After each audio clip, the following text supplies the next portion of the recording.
1. This Halloween, be sure to check suspicious candy for fragments of silicon.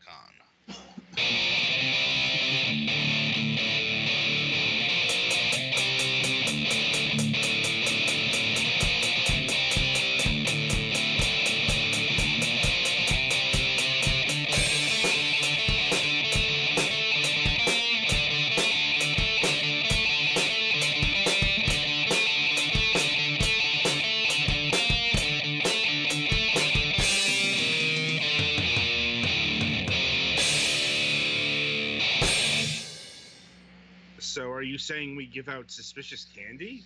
No. He's saying we're It's a in shards of suspicious. glass joke. Yes, yes, I know. I'm just making sure to clarify that we do not plan on giving out suspicious candy. We don't really give out any candy. Right. But I feel like we should extra special clarify this point because it is the internet. Yeah. Anyway, welcome to another installment of Fragments of Silicon, the European interviews. Up this week, we've got Giuseppe from 34BigThings with us. Hey everyone. Hello. So how are you doing today? All good, thanks. Very European time frame, so we are right in the middle of the day. I feel very energetic. Yep. That is why we broadcast out at this time. Yeah, That's lovely, thank you. Anyway, so we like to start by getting to know the people behind the game, the studio, and what have you. And we start by asking them, what got you interested in video games, both on a personal and a professional level? I don't remember exactly how old I was. I believe I was 9 or something. I remember my first game console was a Sega Master System 2 with Alex Kidd and Miracle World pre-installed on it, and that was the beginning of the end for me. Basically, there goes my social life and my sentimental life for the next 20 years or so. And, yeah, so yeah, that was the first thing, and then I remember being kind of starstruck. No starstruck. You don't say that. It's like struck by FIFA 97. Played at my cousin's house, which was such a terrible game in retrospective. But hello, who's the other guest? That's my sister's dog. I think somebody walked by the house. Lovely. Right. So yeah, basically these two circumstances, and then we bought a present for my brother. It was a PlayStation 1 with Metal Gear Solid. Mm-hmm. These are the three moments I remember clearly that got me into video games as a player. As a professional, things are a little, I don't know, different, weird in a way, because you always hear people saying like, I've been wanting to make games for my whole life, and I worked so hard to get into the video game industry, and all sorts of stories like this. In my case, was more like I didn't really know what university to take, and it was my father's idea that I studied computer science. I actually had no idea. That went well, and after a few years of working as a coder, so I've been coding, like people working in banks and in software houses, like writing code. I decided to look for a master in video games, so like continuing education targeted to video games. And then I went on to Scandinavia in Copenhagen, where I took my master in game design, and that's basically how it all started. Because in Denmark I met those people who would become my colleagues, and the people who actually started the company 34BigThings, which I am working in now. So that was the start of my professional life, let's say. And so you went directly from college to 34BigThings? Yeah, we can say like that. Actually, it was kind of, I had two parallel projects. The other company we started in Denmark, we made another game called Machineers, which was an educational game. We wanted to make interesting educational games. That idea that educational games have to suck. That's we really believe that's not true. They are allowed not to suck. So we wanted to do like that, but then you can't really give your best in two companies at the same time. So I kind of went back home, started with 34BigThings, and dropped the other company. Makes sense. That does sound like a lot of time splitting, not just two different companies in two different locations. Precisely. Well, in US distances, that would be totally doable, right? It's like to Italy to Scandinavia, it's a 2 hours flight. It's perfectly doable. Right. And in Europe, that sounds like actually sounds much more distant for some reason. It's a whole new country. Is Scandinavia is so far, but actually it was doable. It was manageable. Manageable, but I'm suspecting not that manageable. Yeah, not ideal. Actually, it was manageable for me, but the other guys in the other company were like, of course, they wanted more of my time. It was perfectly legitimate for them to ask for it. So, yeah, I had to take a decision. So here I am. Yeah. Well, I suppose the question is, what led you to choose 34BigThings over the other company? Home, I guess. Because the thing with the 34BigThings, as non-inclusive as it sounds a little terrible, but we were all Italians. So the three founders of 34BigThings are Italians. It's me, Valerio, and Giacomo. And so we decided to move back to Italy to actually work from there. And I was kind of missing home. And the big plan was to work in Italy for a while and then move somewhere else. I don't know, maybe to the States, maybe, I don't know, wherever the wind took us. So we decided to take that as a chance to, live a little bit there, like say bye to the family and whatever. And then we never got to move again. So we're still here. So I guess in a way that was what drove the point home. Like I wanted to be back home, closer to my family for a while. And that's something you hear from a lot of Italian people all around the world. We are basically everywhere, but in the vast majority of cases, we were always homesick. Every Italian guy or girl I talk to, we're always homesick to an extent. Okay, that certainly makes sense. Well, anyway, so what is 34BigThings in reference to exactly, if anything? Interesting question. There is an explanation behind the name. I would like not to dispel the mystery just for now. Some say it's because we want to launch 34 games and then either go broke or get stupidly rich. Some say we want to be 34 people working in the office and arrive to that point, something magical will happen. Some others say it's because we started at 3 people and we wanted to do big things, so hence the name. I will let you choose the one you prefer. So it's a multiple choice answer. Precisely. Like, pick one answer, the game continues depending on your choice. Fair enough. Anyway, so you've been around for what, 3 years as a company? I think it's more like 4 now. I'm baffled by my inability to answer this question. It feels so long now. It feels like an eternity. Don't feel too bad. I have a hard time remembering how old I am sometimes. Yeah, I'm feeling with you. Don't tell my wife, but I don't exactly remember how long we've been married. I think it's closely to 2 years, 1 year and a half or something. So I should remember. I'm like, hopefully that doesn't come up.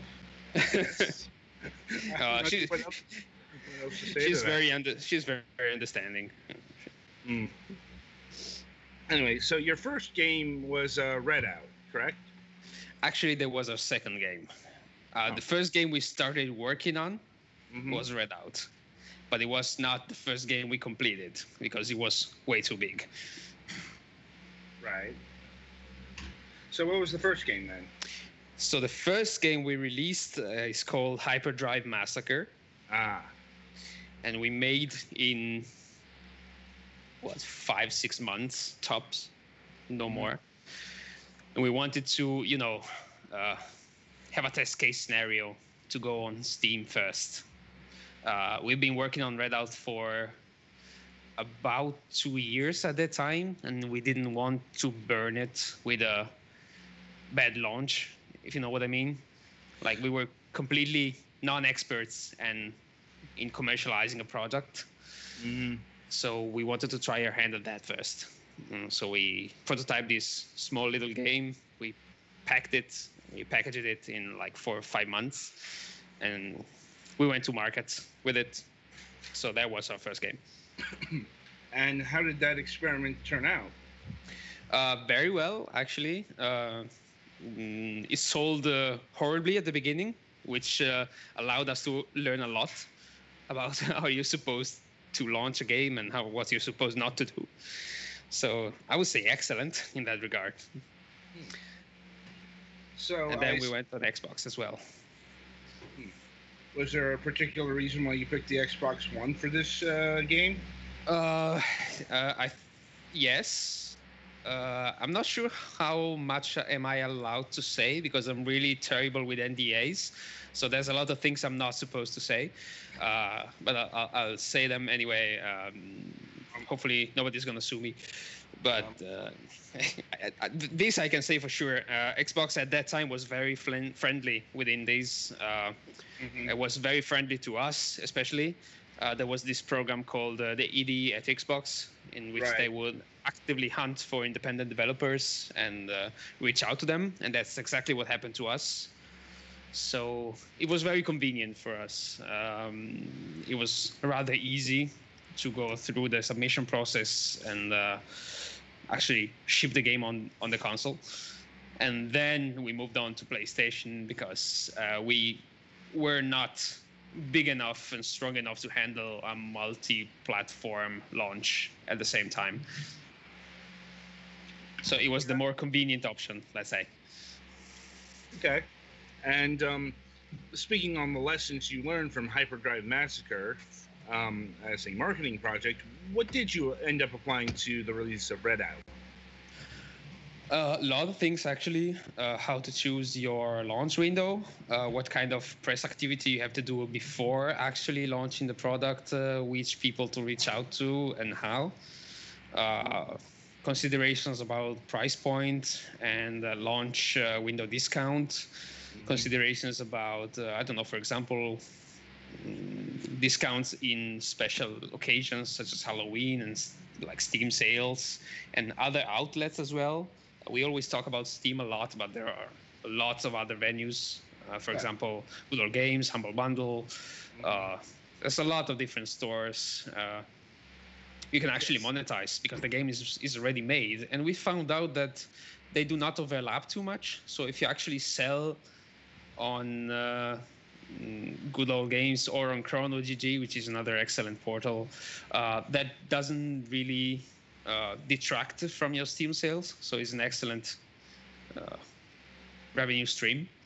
And these are some lessons. We are still learning. Marketing is a whole different job than making games, how to sell them. Of course. Like, it's an ever-evolving process. But anyway, I want to dig deeper into Redout here because, well, it'll have bearing on what you're currently working on. For those who might not be aware of the first Redout game, what is it exactly? Redout is the fastest anti-gravity game ever made, and that's how we like to sell it. So we were heavily inspired by F-Zero and Wipeout, as the name says. Right. And our naive idea when we started developing was let's make an anti-gravity game and let's make it as fast as possible, as fast as humanly possible. And that was actually what drove the direction of the game for the entire development cycle. And that's where we went. We wanted to make a super fast racing game, which may sound easy, But actually saying that it's a racing game implies some things. To me, it implies that you actually need to challenge your players' skills, which means actually having a racetrack, actually having to design a racetrack, to have an interesting series of turns, to have interesting jumps, and like small tests of skills that the player can actually try more and more, like over and over again, until he understands how he's supposed to tackle them. Like professional race drivers do. What they do is like they get to the track and they completely continue to lap and lap and lap it until they understand everything, every part of it, until they know it by heart. And so in this regard, we wanted to make a challenging racing game in which no real weapons were part of the design, so that you win if you're faster, not if you draw the blue shell at the end of the race, or if you're lucky enough to draw the right power up, or if you're better at shooting, you actually win if you're faster. Right. So in gameplay terms, it's more F-Zero than Wipeout. I have the feeling that whatever answer I will give, some parts of the player are going to be mad at me, because Wipeout fans are very wary of F-Zero kind of gameplay, and F-Zero fans are very wary of Wipeout kind of gameplay. So I'll say... I mean in terms of weaponry, because Wipeout did have weapons, power-ups, and F-Zero was all about using a couple of moves, like, that spin move in F-Zero X and whatnot. Yeah, absolutely. In that regard, it's much more F-Zero than Wipeout. Yeah. The handling, though, is closer, I would say, to Wipeout, even though it doesn't have air brakes. Right. Makes sense. Now, how fast is the fastest racer? God, I'm terrible with miles per hour, so I can go with kilometers per hour, which Sure. I'm not sure makes any sense to you guys. But if I remember correctly, you can go easily up to over 1,000. Right. But things about my memory, I really don't have a knack for numbers, so I don't exactly remember. It's fast. The benchmark I always use is that 100 miles per hour or 100 kilometers per hour is pretty much 60 miles per hour. Right. So I guess it's about 600 miles per hour. Mm-hmm. Sounds about right. I'm not sure if that makes it the fastest anti-gravity racer of all time. Well, F-Zero says it's super fast, but to a certain point, you can't actually make things too fast, or like, Well, yeah. your reflexes just can't handle it. No. Right, that is an excellent point. I mean, one thing is what you see on the HUD, and the other is what you feel. Right. Yeah, So in that's that regard, that's around the speed of sound. So yeah, exactly. I suppose the question here is, how did you go about instilling the sense of speed without going too fast? The first thing we did was going stupidly fast. Of course. That'll do it. Actually, it sounds stupid, but like the amount of problems we ran into just because our ship was moving so fast was unexpected to an extent. Actually, one of the complaints we got about Redout is that the racetrack was too narrow. The racetrack is actually stupidly wide. It's incredibly wide. Mm-hmm. It's like 100 times your ship. In terms but it's of narrow in terms of when you're going full speed, how long it takes to go off the edge. Exactly. So for starter, we do go real fast. Mm-hmm. And secondarily, we applied basically every trick in the book on top of your camera. So whatever has to do with camera movement, camera field of view, and kinetic lines, and radial blur, and everything that makes you feel you're going fast. Because when you actually travel fast, your eye kind of reacts. Mm-hmm. So you get tunnel vision and you get some sort of dizziness. So your body actually responds. So we have to simulate this response through visual effects, even though you're not experiencing actually this motion. And how did you go about doing that? Uh, I'm not sure I want to reveal all of our secrets. Fair enough. But actually, no, it's not secret. I mean, every racing game, like, to an extent, does that. So we actually changed the field of view. That's very potent. Mm-hmm. Actually, the single thing that makes you feel like going whoa is the field of view. So if you widen your field of view, you get that sensation of going hyperspeed. Mm-hmm. You have to be careful about that, though, because that makes you feel kind of dizzy, and we didn't want that. In fact, adapting this game for VR was a pain because we had to get rid of a lot of these things. So the initial version of it was kind of sucky because you didn't feel like you were going too fast, even though you actually were. So we had to study a little more there. But I think we achieved a good result there as well, even though we don't modify your field of view. Yeah. Speaking of field of view, how did you deal with that PC versus consoles? Because just a big primer here. PC and console FOVs tend to be different because of how far a person is usually expected to be sitting away from that screen. Yeah. Short answer, we didn't care. That's one way to do it. Yeah. It feels like you're going fast enough. Okay, so let's ship it. It's fine. Well, I mean, can't argue with the results, I guess. No, actually, the major hurdle on console was not really the camera effects, but rather the frame rate. Because for this kind of game, you're gonna notice the smallest hiccup, because reaction times are paramount, and everything happens so quickly on the screen that if your frame rate fluctuates even slightly, players are gonna notice. So that was very challenging. Actually, it was a very interesting challenge for us to tackle. And yeah, how did you deal with frame rates especially on consoles? Because yeah, you are dealing with a limited power set there. Yeah, we basically slaved away until it was satisfactory.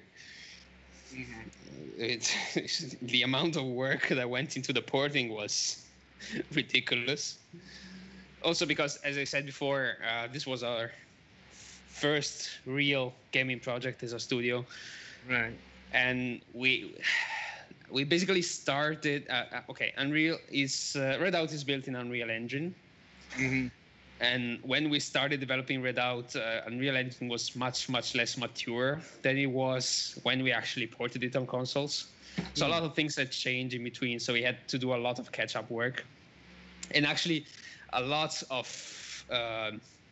we hacked a lot of things inside the old versions of the engine because we needed some stuff to get done. Mm-hmm. And once, with the evolution of the Unreal Engine, those things got kind of streamlined. So we had to...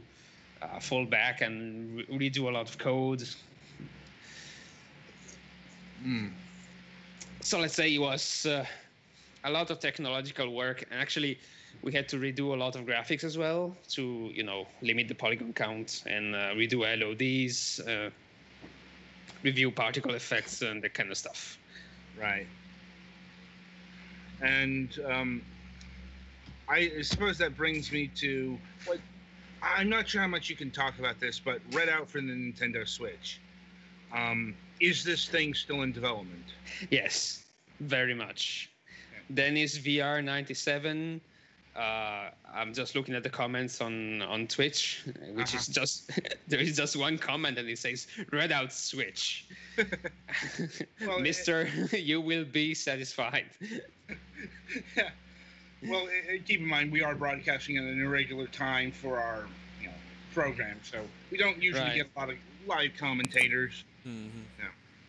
Yeah, anyway. Right. But, I mean, I was expecting the question because it's very legitimate. Right. And it's been long overdue, and we know it. It's been... As I said before, it was challenging to bring this game on Xbox and PlayStation, so I'll let you imagine how challenging it was to bring it on Nintendo Switch.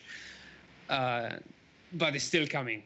I mean, we are in the process. We are in a very advanced phase of the how can you say? We're very close to it. It's come. You're very close to releasing the game, or something else here. Actually, the game is gonna be published by Nicalis. Mm. So as for the release, I suggest you ask them, not because I don't want to talk or because I don't know, but because it's their job. Basically, the Right. finishing is on their end, not your guys's. Right. Let's say it's in the middle. Ah. I'm not saying that they're not doing it. They're not doing their job. They're doing their job perfectly well.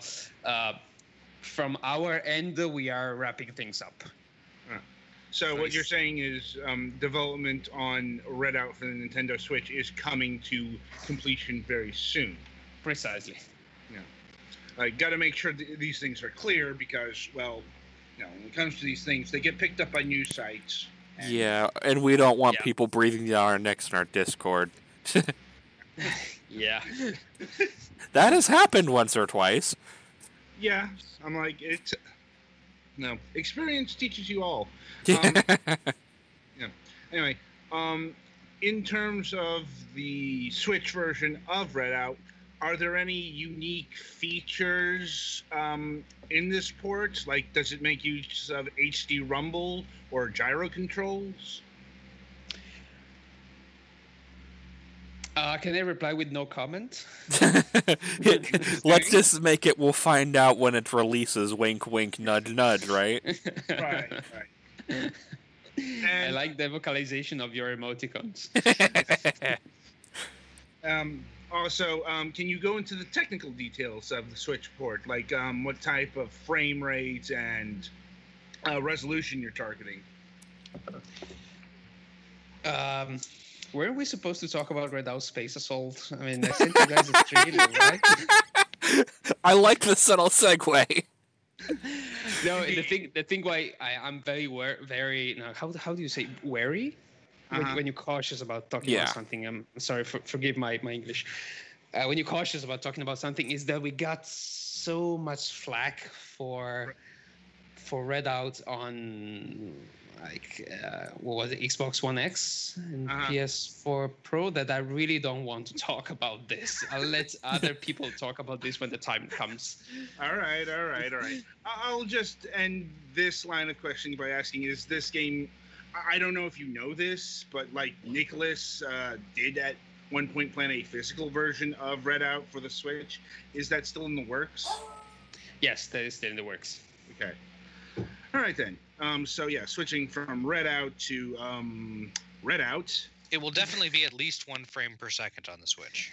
Yeah. Totally. And 1 pixel per 1 pixel is going to be beautiful. And super fast. Yeah. Anyway, what we got here is Redout Space Assault, and we have a trailer to show. So, Pettyfen, is that lined up? Looks like we're working on it at least. Yeah, I'm like, give us a second. Sometimes it takes a bit to queue things up.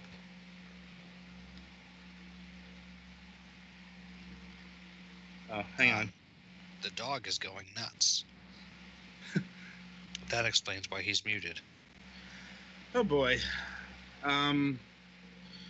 So while we get that, while he gets that sorted out, we'll just segue to talking about this. So, Redout Space Assault is a bit of a curious beast because it has nothing to do with racing, from what I can see, or very little to do, as it's a shooter, a space shooter. So the first one was a kart racer with only the racing. This one is a kart racer with only the blue shells. Yes, we only go to extremes. Well, I mean, I suppose, given your love of Psygnosis, Studio Liverpool, maybe this is your answer to Colony Wars. Maybe. All right, so I'm ready to. Colony Wars back in the day. Colony Wars was great, yeah. Anyway, All right, I should be good to go with the trailer. Yeah.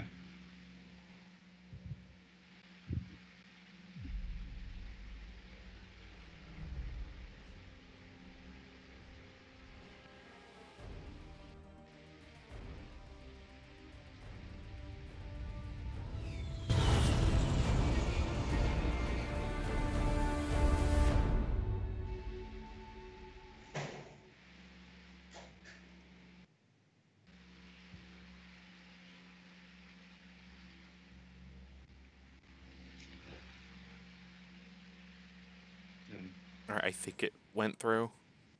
All right. Yes, it was a little bit short, but definitely looks very Star Wars. Indeed. Does it? I mean, how many things have been influenced by Star Wars? Well, There's probably a wiki for that. Yeah, I'm like, Everything's in Star Wars. pretty Yeah. much. And depending on who you ask before Star Wars. Let's not get into that. Yeah. Anyway. Anyways. Right. So, Redout Space Assault puts you in control of a super orbital retcon fighter during the colonization. Outsmart, outmaneuver, outpower, and outclass your opponents in lightning fast, adrenaline-inducing single-player and multiplayer space combat. Right. How does the description sound? I wrote it myself. Is it cool? Yes. Mm-hmm. Nice. Score. Awesome. Like- Thank you. No problem. No problem. Sounds a bit 4X-y. Maybe in a different paradigm, but you're still doing like 4 things. But I suppose in terms of what kind of space shooter are you going for here? Like, is it just about combat, or are you like dealing with resources, managing planets, and whatnot? Actually, a lot of things have changed since the beginning of this production. So the current response to this question, the correct answer, is that it's very much going to be Redout-ish, in the sense that it's going to be super fast and super sleek, and very much focused on combat. As much as Redout was focused on going fast around the track, Redout Space Assault is going to be about going fast in space and shooting a ton of bullets. So we were very much inspired by games such as Zone of the Enders, and going back to the day like Freelancer and Starlancer, and with a mention to Everspace, which is rather recent and it's an excellent game. Right. But yeah, the core of the game is going to be shoot a lot of bullets and like destroy gigantic ship and feel awesome about it while you're dodging asteroids and missiles and feeling cool. Yeah, that brings back some Wing Commander memories. Right? Mm-hmm. Right. So much to cover here. Like, I suppose we should address the Redout connection. Why attach a space shooter to Redout? Do you want the complete, honest answer or the business answer? I'll take the complete answer. We got time. So honestly, we started with let's put a Redout ship in space and see what happens. Mm-hmm. And then let's put 2 guns on that thing and shoot at things and see what happens. And bing, bada boom, we have a game. And so this was the incredible master plan at the beginning. We thought we were very smart. Right? Sure, why not? It's your franchise. Right? But for real, this is how we started. We have one map in one of the Redout DLCs, which is set in space. It's Neptune. And we saw that our players loved it. There was a good part of the players who loved the gigantic jumps in space with no gravity. You can actually drive from one section of the track to the other by jumping in these vast sections of open space. And the feeling was cool. It was very cool. And they liked it quite a lot, and we loved it. So we thought, why not try to make a game out of this? And there is an absurd thing with Redout, is that we didn't really plan for it to have any story whatsoever. But then we started writing about the Redout world and the lore. And there is a ton of lore for some reason that we wrote. And we saw that also that people loved it. So let's say we decided to explore that part of the lore. Redout, as you may remember, is set in the future, so it's post-apocalyptic. And so the Earth was completely consumed, and people left it towards the Moon and Mars and other planets. And so this in a way was a mass migration, so that it was a huge challenge for humanity in our fictional world. So we said, why not explore those themes? Why not explore that age? There's so much to say. There's so much to discover. It's like a space race in a way. It's going to be a massive effort to actually go and colonize Mars or go and build colonies on the moon. So to us, it was very fascinating. Right. And what kind of space shoot are you going for here? Is it going to be 360 degrees? It's going to be on rails? It's going to be 360 degrees, yes. Right. That I can... And that does lead into my next question. So given that the Redout ethos seems to be speed, how did you go about approaching, getting a great sense of speed in 360 degrees? So I basically take the reply I gave you earlier and copy paste it here and say, we just added another axis. I do like how refreshingly simple these answers are. Do you have to deal with a lot with like aiming? Is aiming made difficult by the speed, or? Absolutely, yes. Actually, a lot of work goes into the movement system. We already rewrote it 3 times, and in the aiming system. Actually, the first idea that for Red Out Space Assault was to go full-on multiplayer. We found out that in that regard, we are actually limited in the amounts of assist we can give to the players.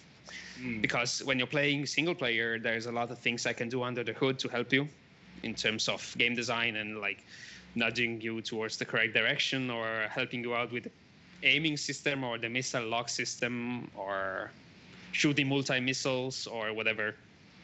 Whereas in multiplayer, you're very much limited because every bit and piece of help you give to a player can be used against him if it's player versus player. So in this way, we very much focused on single player first.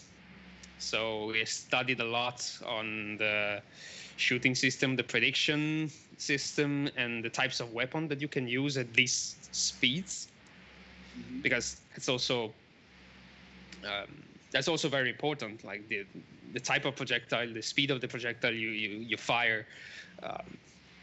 Those that work at low speeds, for example, shotguns or like short range weapons are not so efficient, or maybe they are, but they need extra help. So we might actually want to focus on other kinds of weapons, such as guided missiles, such as hit scan beams, or for example, beams that jump from one target to the other, that are auto-guided. So there's a lot you can do in terms of weapon design in order to assist the player for shooting at high speeds.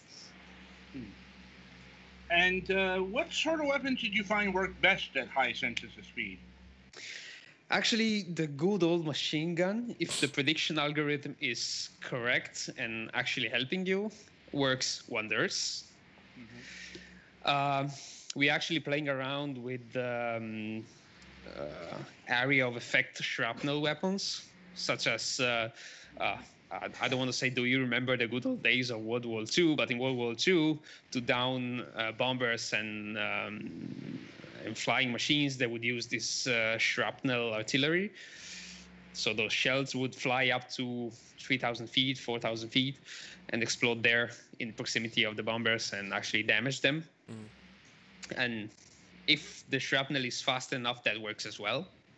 Otherwise, guided missiles are also cool. Also because they allow you to actually be aware of when a missile is targeting you. So you can actually deploy some countermeasures or defensive maneuvers in order to break free. And that becomes a true test of skills, both in attack and in defense. That's very interesting to explore as well as a system. And how far along would you say Red Out Space Assault is at this current point in time?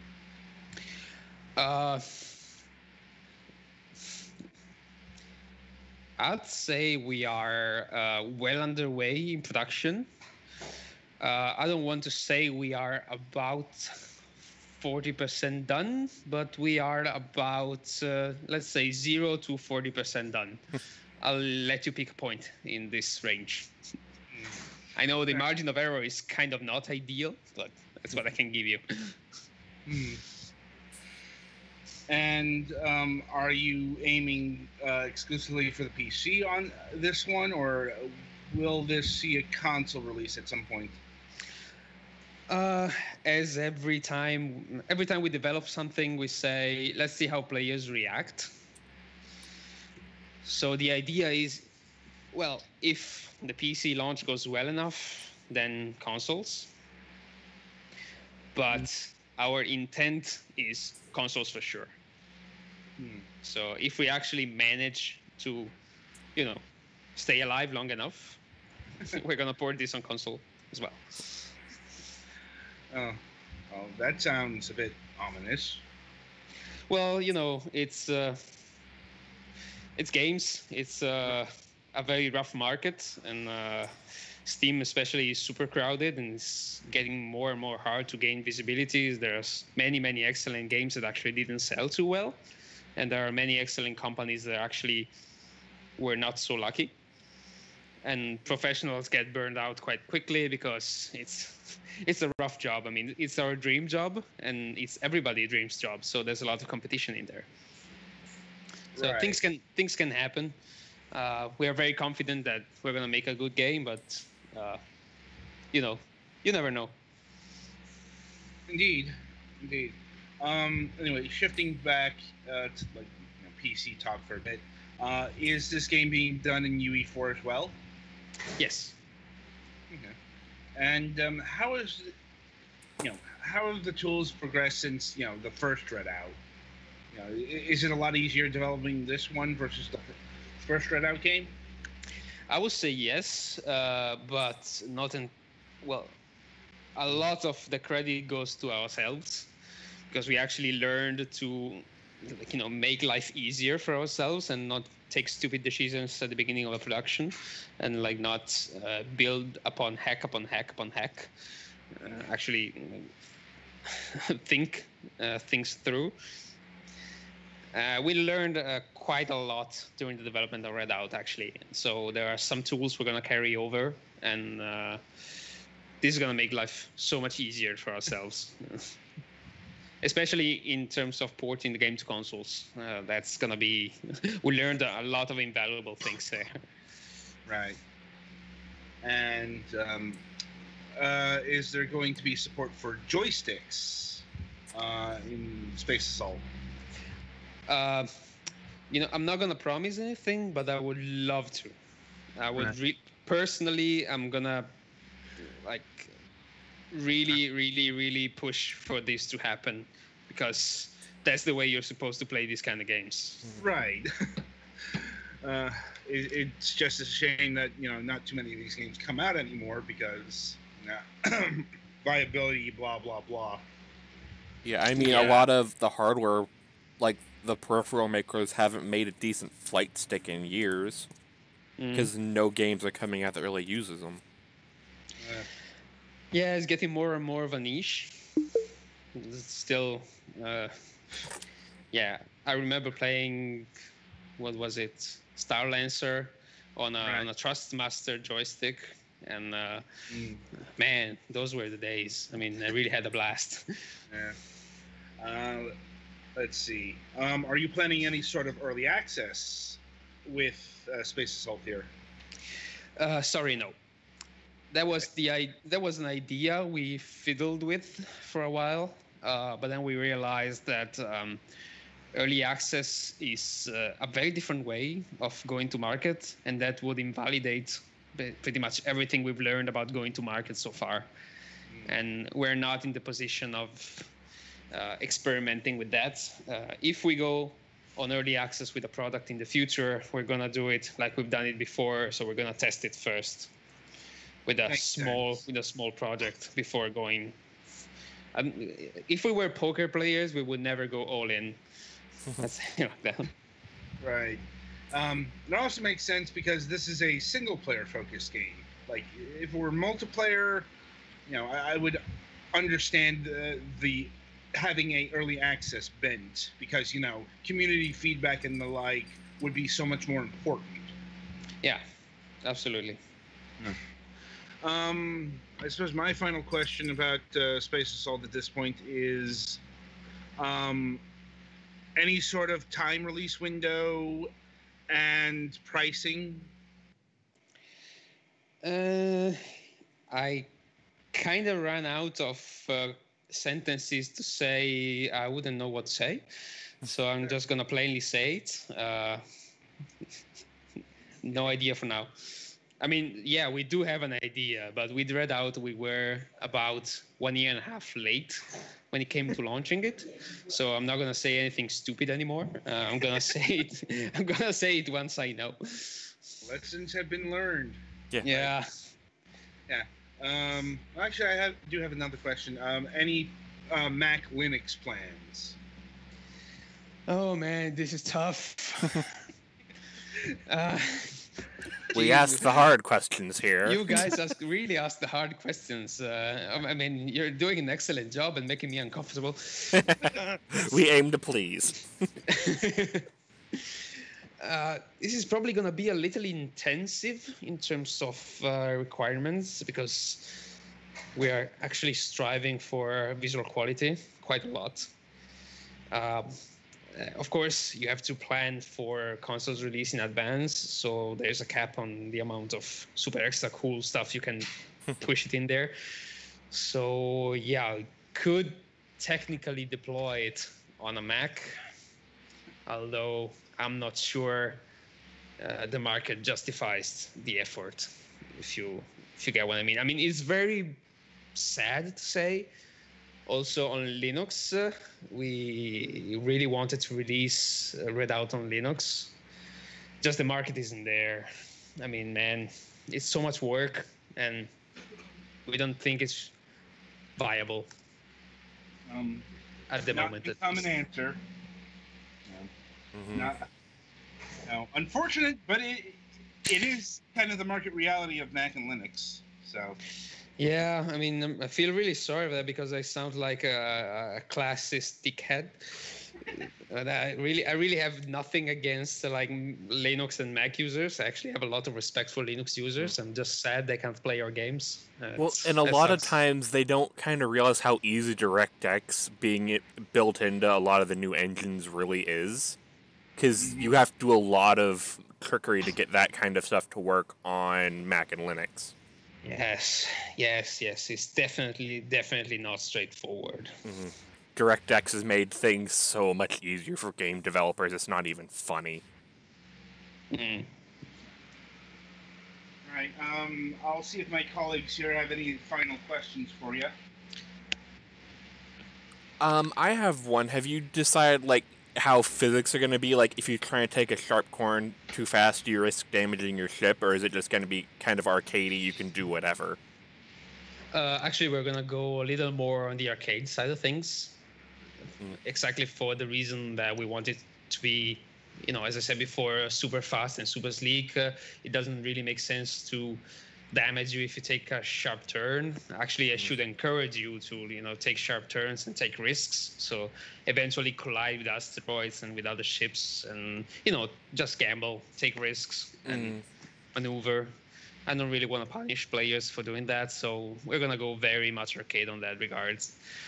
And also for movement in space, there was quite a lot of exploration when done there. It's very interesting to play around with physics models because in space you can do basically whatever you want. You can let ships drift as much as you want. You can apply, forces and counter forces. There's a lot of different movement schemes you can use to moving around in objects in 3D space. And with this, I think we're going to go somewhere closer to a fighter in atmosphere kind of physics model, if you get what I mean. It's if you have played Everspace, for example, it feels like playing Descent in a way. I mean, you never really feel you're drifting unless your counter drifting systems get damaged, or unless you actually choose to limit them. You have some perks. to do that. So You can don't know actually you're drifting till you drift into a satellite. Yeah, precisely.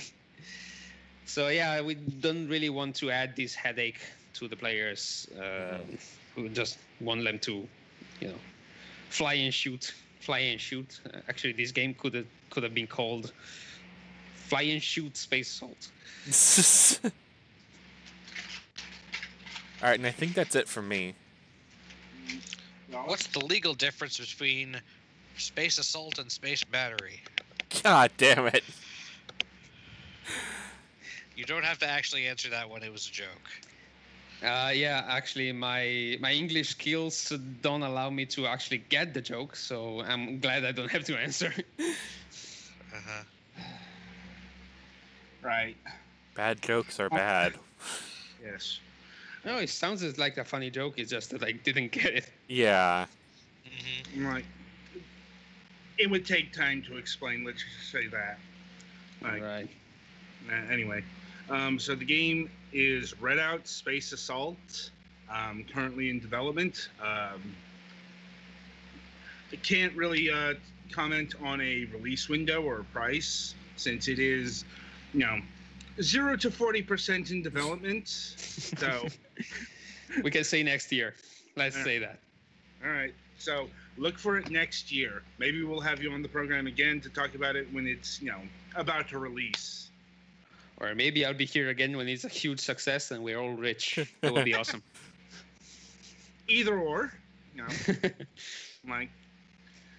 Anyway, that'll about do it for this installment. All right. So our schedule on Wednesday is our proper episode has been moved to Friday because of the Halloween season. Tomorrow we're going to be doing a stream of Left 4 Dead 2. Because Halloween, directly Halloween. And on Friday, November 2nd, we'll be having Matt Barton of Matt Chat on the program. So be sure to tune in, throughout the week. And until then, I wish you good gaming.